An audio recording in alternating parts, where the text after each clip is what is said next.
The Soviet cruise ship Baltika slides gently down the Thames at the start of its 5-day crossing from London to Leningrad. On board, 70 of the 105 Russian diplomats and trade delegates expelled from Britain for alleged spying. Most of the Russians and their families stayed below decks until the Baltika was well away from Tilbury docks, but many couldn't resist a last look. The departure of the Baltika marked the end of a chapter in a major spy scandal that will colour international diplomacy for years to come.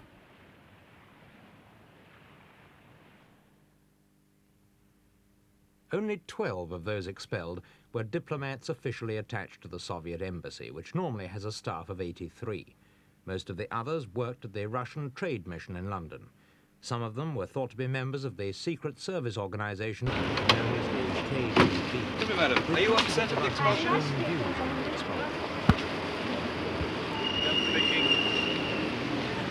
Excuse me, are you annoyed at the expulsions? Excuse me, are you annoyed at the expulsions? No. Why do you think the government has expelled so many of your colleagues?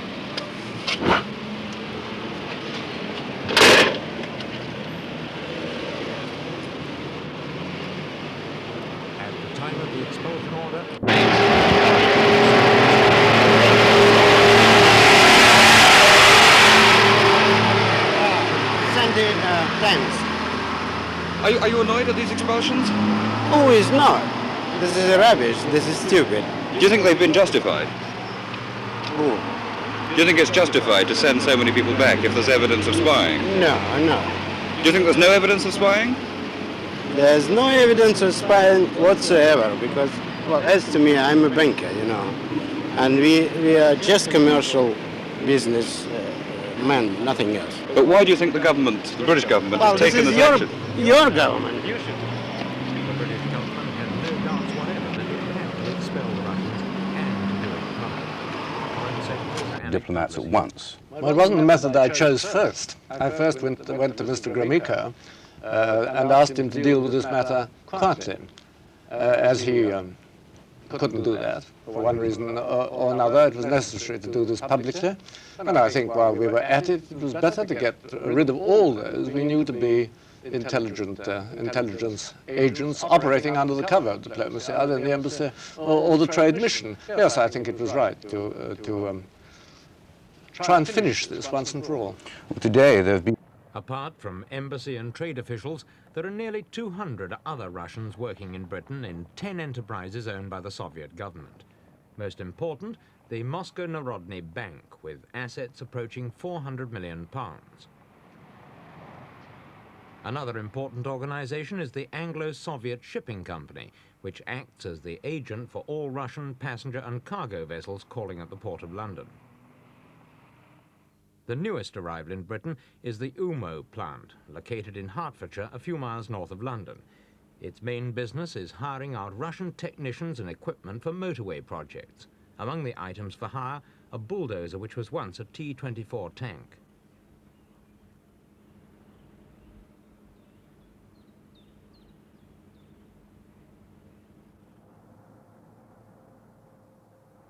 Most of the Russian diplomats in England live in central London, but many businessmen and members of the Soviet trade mission live here in Highgate, a suburb to the northwest of the capital. Holly Lodge is a fairly expensive private estate of about 300 houses, and 1 house in 10 is occupied by Russians.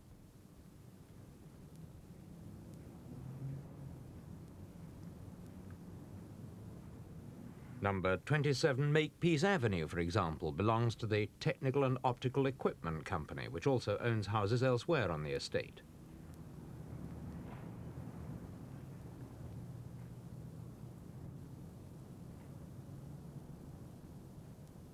The Moscow Narodny Bank owns 6 houses here, including one for its manager.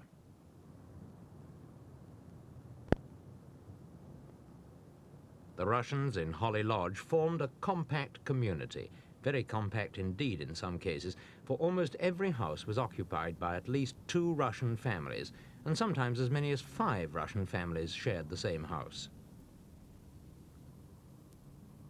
We couldn't find any Russians willing to be interviewed, so we talked to one of their British neighbours. Many people have tried to get them to mix. As far as I can remember, there's only been one party I've been at where there were some Russians at the party and whom enjoyed themselves at the party, and we enjoyed meeting them. But it was made very clear that we couldn't be asked back to their houses. There was nothing reciprocal about it. You mean they actually said, we can't invite you back? Yes, they said, we can't invite you back, and you will quite understand why, but nobody did understand why, and they weren't prepared to explain any more than that. In the first few days of the scandal, the details were a little hazy, and headlines were sometimes contradictory. But it was soon established that the expulsions had been caused by the defection to Britain of Oleg Lialin, a member of the Russian Trade Mission in London. According to the British Foreign Office, Lialin was also a member of the KGB, Russia's political police and espionage network. On August the 30th, Lialin was stopped by police here in Tottenham Court Road as he was driving home in the early hours of the morning. He was taken to Tottenham Court Road police station and charged with drunken driving.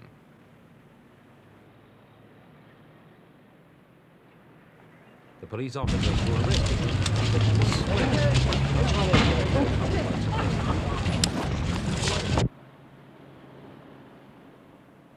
Lialin was picked up from the station a few hours later by a Mr. Alexei Abramov, who also worked for the Russian trade delegation, and driven first to the delegation's headquarters in Highgate, and then here to a house owned by Razno, a Russian trading agency.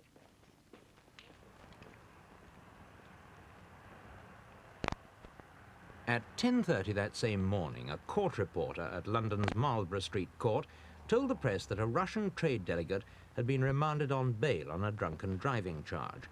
But it was 2 weeks before the Foreign Office announced the spy expulsions, and another week before it was confirmed that Lialin was the defector.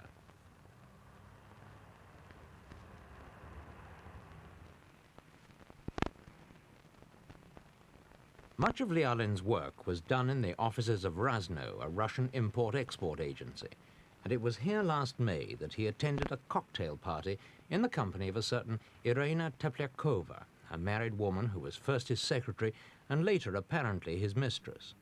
The British authorities have now revealed that Mrs. Teplyakova has asked for and been granted asylum along with Lialin.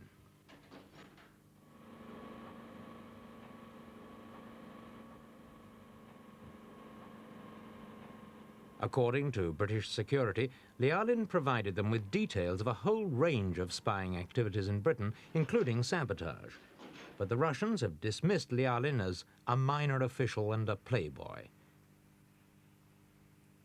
It's certainly true that when Lialin wasn't in his office, he was frequently out. We better go and keep back a bit. I shan't be serving in the bar for a few days. When he came to the office and came in and he started saying, "Oh, I'm Oleg, pleased to meet you, what's your name?" sort of thing, the way he speaks. And that's how I met him. Bit of a ladies' man, was he, would you say? Yeah, he's a ladies' man, but he liked ladies as companions, nothing else. So, What about, where did he want to take you? What sort of evenings out did you have with him? No, we went to pub after work and lunchtimes, mostly lunchtime drinking. Local pubs from the office. Heavy drinker, was he? He used to drink a lot. Fair amount, yeah. Very heavy drinker? Well, more than the average man. More than the average man. What sort of effect did his drinking have on him, do you think? Well, it used to make him cheerful, very cheerful. And used to talk a lot, tell jokes. But he never used to get stupid or fall all over the place. Is there anything very striking about him? Anything you remember in particular? Only his personality. And the way he used to fall over things. Well, what do you mean?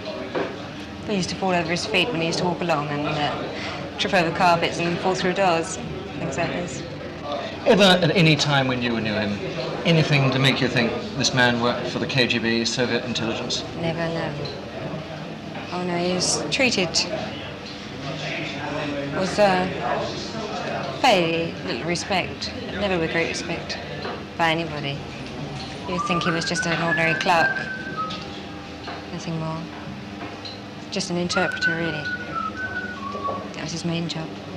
So never anything at the office which made you think this man was anything out of the ordinary? No, never.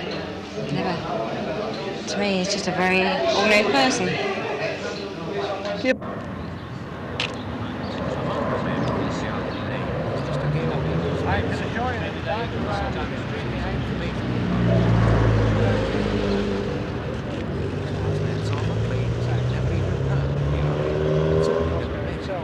He insists that the accusations made against him are completely untrue. I can challenge anybody who would suggest that I was engaged in spies activities on that matter, because I can tell that anybody who would suggest that, and I would tell that publicly, to quote the American writer Mark Twain, a slanderous calumniator, or in a plain good English, a dirty liar. You see, and I'm sure that my colleagues feel the same. You see, the thing is that when Sir Alec refers to the question of improving relationships between the Soviet Union and Great Britain now, when the roadblock is removed, I think it's a sheer hypocrisy. Because, in fact, what this government has been doing is undermining the British-Soviet relationships and, I would say, poisoning the atmosphere in Europe. I think it's not just a coincidence that the whole thing happened after a very fruitful meeting between Brezhnev and Brandt, and after signing the Four Powers Agreement on West Berlin. And the Foreign Office, judging by the British press, was not quite happy about that. Well, besides, I think that there are lots of troubles here at home with the Irish situation, with the unemployment, with the stagnant economy. And just to detract the attention of anybody and to show to this wicked Russian it's awfully convenient, well, in fact, the Tories had tried many times to close down Russia, but the Soviet Union is standing and will be standing. However much Mr. Kuznetsov may protest his innocence, the British government insists that the Russians were spying in Britain and has released this film to prove it. It purports to show a British agent dropping espionage material at a prearranged spot in the English countryside, and the material being collected by a Soviet diplomat. The diplomat, a scientific attaché called Drozov, was expelled in 1968 on the evidence of this film. He claimed diplomatic immunity when he was caught.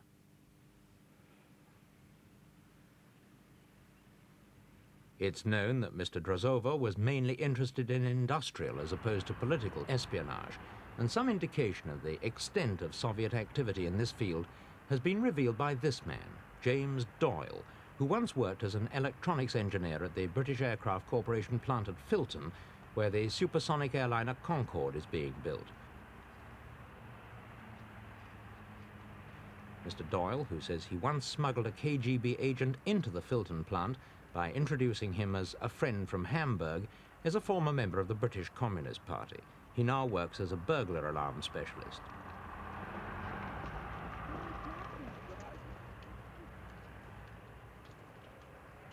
BAC learned of Mr. Doyle's spying from his 32-page confession, in which he said he'd sold the Russians the entire electronic know-how on the Concorde development. He did this, he said, by permitting the Russians to photograph complete manuals which he smuggled out to them at weekends. What sort of information, in fact, did the Russians want from you? It started with they wanted Concorde. They mentioned the master warning system and the flight recording systems. This I was to give them, part of my job, to work on this sort of stuff. Did they principally want information about Concorde or about other military projects which were being worked on at Filton? It transpired that the Russians wanted more information mostly on military projects. They seem to know most of the projects that we at Filton were working on, such as the Swingfire, Rapier, and sea wolf, whatnot. So. What in particular did they want the Russians? Was it on the secret list? Was it classified? In the early days it was not classified. The stuff now would be highly classified. Naturally, to keep the Russians interested, I used to classify it myself. At the time that you handed this information over to the Russians, was it classified information? No, not at the time. This was mostly sketches coming through the prototype section of the British Aircraft Corporation guided weapons. And as I said, to make it more suitable to the Russian eyes, I would stamp it confidential or secret. What would you say was the most important piece of information from BAC Filton that you gave to the Russians? Well, they wanted what we call the homing times of the Polaris missile. Can't talk too much on that. This is now a highly classified project. But, I mean, to anyone, it's roughly where the Polaris submarine should be at a given time. They also wanted things like the Sinner missile, the Rapier missile. I think the Rapier missile is now has been installed in Egypt under the name of Psalm 3. They also wanted Swingfire, Seawolf, the French Martel, the Thunderbird missile. I think who you had to deal with? How many did you deal with? First of all, there was this Mr. Papushin. He was KGB gentleman, I found out later. He then passed me on to a more senior KGB personnel, only known as Nick. I met many, when I say many, I'm talking about 8 or 9 KGB personnel. Did they work in the embassy, or? Some worked in the embassy, but mostly from the trade delegation. Were you under any coercion to give this information to the Russians? Never any, no force at any time was used, except money was given, money was plentiful. Why did you hand over this information? Well, simply and say, if someone is suddenly given £300, £1,000 and more at every meeting, and there was no apparent risk, why not, sort of thing. How much money did you accept from the Russians? Approximately £5,000. How valuable do you feel was the information that you gave to the Russians? I would think, from my knowledge of electronic aircraft projects, it was of unestimable value, what I gave to them, especially on the Concorde electronic systems. It was, you don't determine it in money, it's time saved, sort of thing. You surprised? The Baltika departed from Britain with its special cargo, leaving a flurry of speculation about the role of Oleg Lialin in its wake.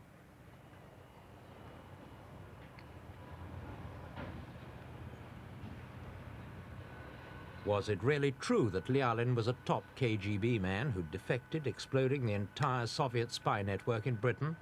Several voices in Britain began to doubt that Lialin, a junior translator in the trade mission, could have had enough information to expose a spy network on his own. This view was supported by the fact that he had no diplomatic immunity and was known to lead an indiscreet social life. It was then thought he'd defected simply to protect his love life and was used by the British as a tool in their plans to reduce the numbers of Russians in Britain, which had quadrupled in 20 years. The latest view is that Lialin, in attempting to save his skin, had simply blundered into the affair with enough information to confirm what the British already knew about Soviet espionage activities and which they'd been unable to use because of the Berlin talks. The blow to Soviet prestige is obvious, and they're expected to retaliate by expelling Britons from Russia. What's not obvious is the long-term effects of the affair on Anglo-Soviet relations. It's not the question of how many, say, British diplomats will be expelled or will not be expelled. I would say the whole thing is more serious because this diplomacy of gangsterism really means that a lot of people who spend probably best of their lives, and including myself, to serve the cause of improving relations between Britain and the Soviet Union are just being labeled and expelled. And I think it is awfully bad. And I would say that I am indignant that I'm on this list, that I labeled as a persona non grata, because I've been trying to do my best as far as the relationships between the two countries are concerned. And despite that I'm asked to leave earlier than I thought I would be leaving Britain, I will keep very good memories about British people. The Lialin spy scandal is clearly not yet over, and the full story has yet to be told. But as the arguing continues, it's certain that officials both in Britain and Russia will be doing all they can to ensure that the affair stays within its proper limits and does not affect the commercial links between the two countries.